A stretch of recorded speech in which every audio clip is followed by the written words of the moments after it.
Good morning.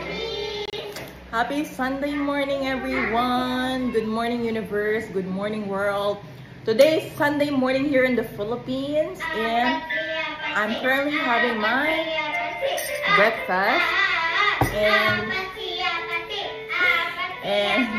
my morning devotion.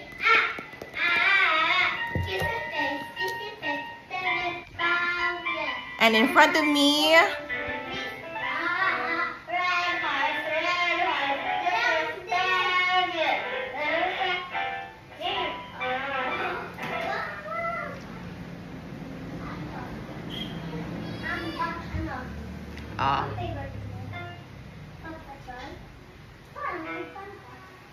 okay, in front of me are the kids. We have Athena here, Aniko, and Matoy.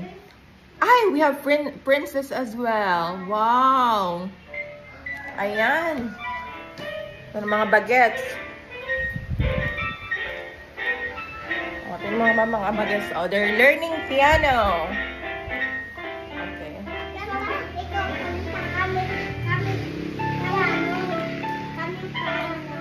Hello.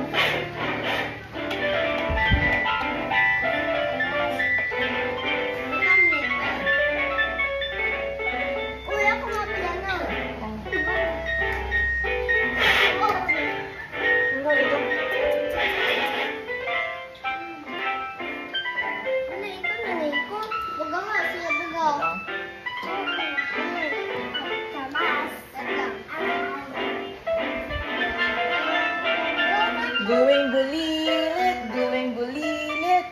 Parang alam mo yan? Hindi. O, ikaw ang going bulilit kids dito. I'm a Barbie girl. You're a Barbie girl? In a Barbie world, nothing plastic is fantastic. Yeah. Dahil ikaw tapos ako.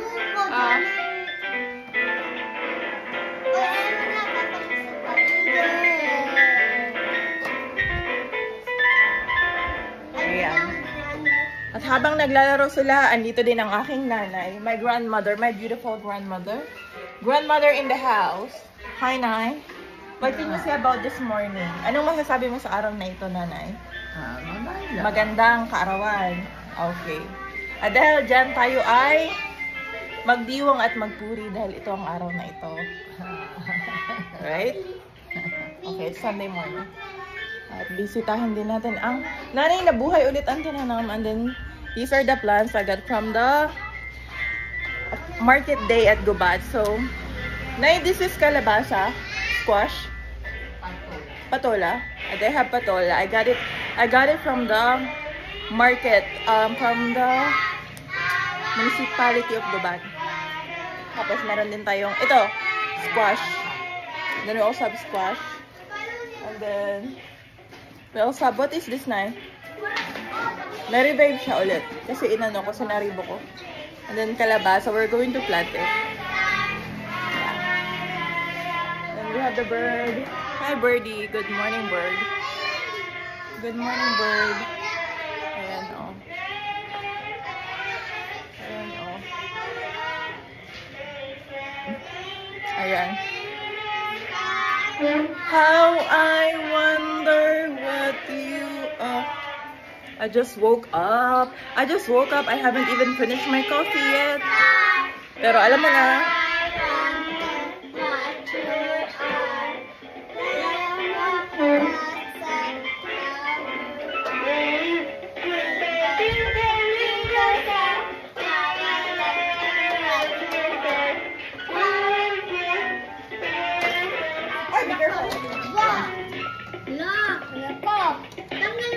Okay. Ayan.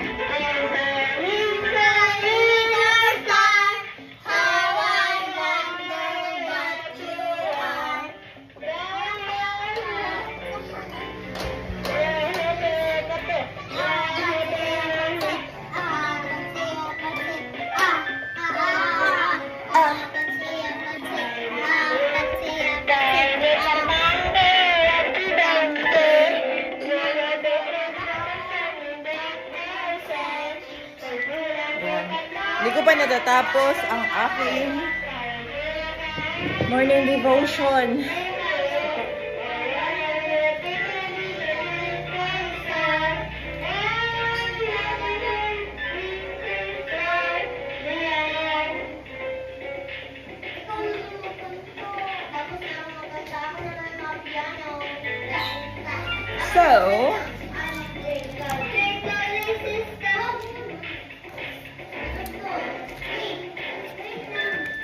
So the word for the day is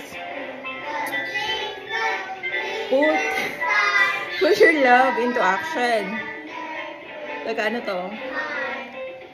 Put your love into action. But if anyone has this world's goods and sees brother and fellow believing them. Okay, little children, ayan, napapanahon.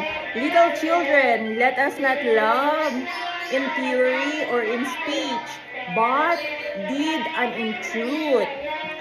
Okay, ayan. Tayo, we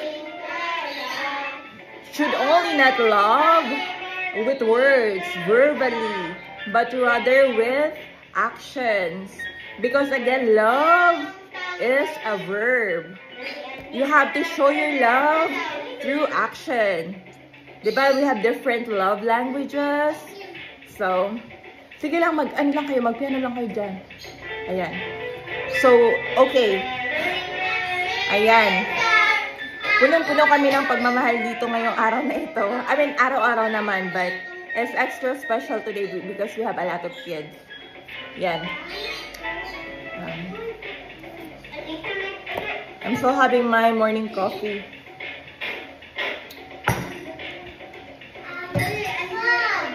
So, little children, let us not love in theory or in speech, but in deed and in truth.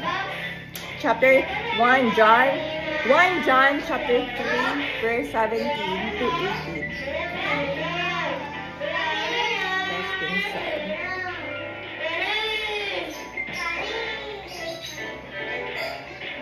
You can give without loving, but you can't love without giving.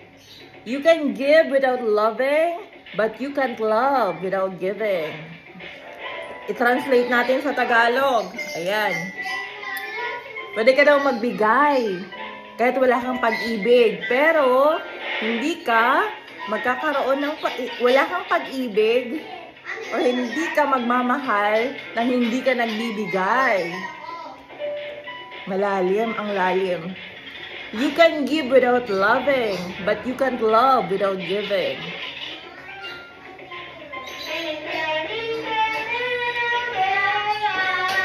Love is about reaching and meeting the needs of others. Yan.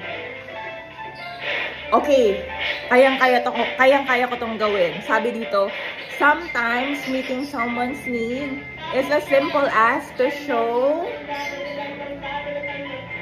smile or sharing a word of encouragement, 'di ba?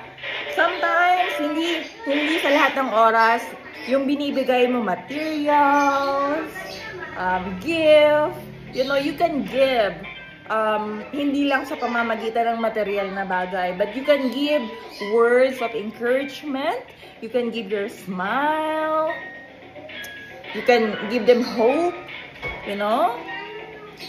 Ano pa? And then, ano pa nakalagay dito? May tanong. O, sabi, there are many ways to show the love of God. Maraming paraan para ipakita ang pagmamahal ng Diyos. Sabi dito, merong tanong, sabi, can you pay for someone's gas or groceries? Kaya mo bang bayaran ang gas ng kapwa mo? Or kaya mong bilhan ng grocery ang kapwa mo? Yes or no? Well, I'm gonna share you a testimony. So this morning, I woke up late, right? And then I had breakfast with my grandmother. So nag-almusal kami ng lola ko. And then my grandmother suddenly asked me that, Nathan wants to drink fresh milk. Kasi dito sa amin, hindi masyado katulad sa US na, we have fresh milk, by the way, wala tong sponsorship or ano pa man, but there, yung favorite fresh milk ko doon is Silk. That's the brand of my fresh milk there. Like every single time, every single morning I have Silk. That's my fresh milk in America. Here in the Philippines, we don't really do that. Most of the milk that we have here is powder, right? I'm gonna show you. So we have powdered milk here. That's what we do. We mix it with coffee, powdered milk, and it's seldom that we get fresh milk.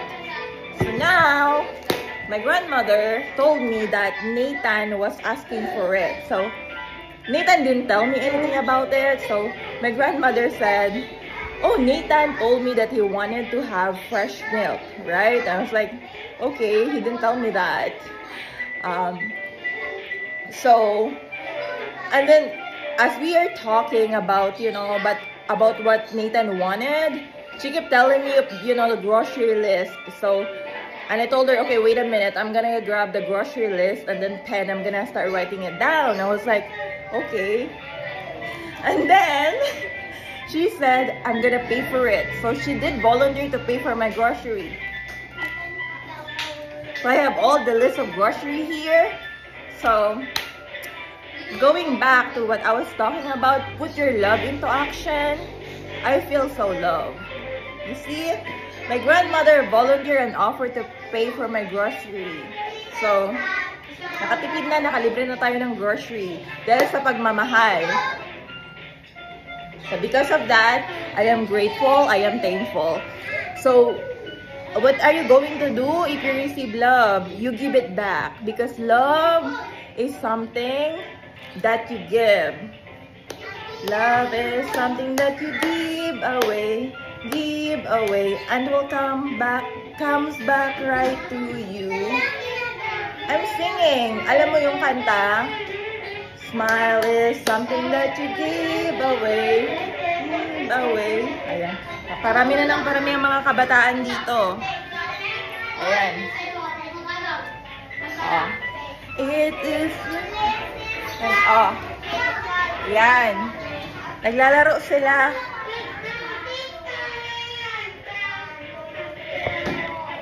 Ayan. Love is something that you give away. It will come right back to you. Ayan. Para tayong may daycare center dito ngayon. But it's linggo, walang pasok ang mga bata. Kaya, and we're also preparing for the fiesta that's going to happen this week. So, as about that, I haven't really written in my journal yet because we have a noisy morning here. But it's a good noise to have. Ayan. Ayan sila, oh. Ayan. Hinahayaan ko lang kasi they will learn. Okay. But anyway, happy Sunday. Top of the morning here. Today's the day that the Lord has made. Let us rejoice and be glad in it. Keep shining for Jesus.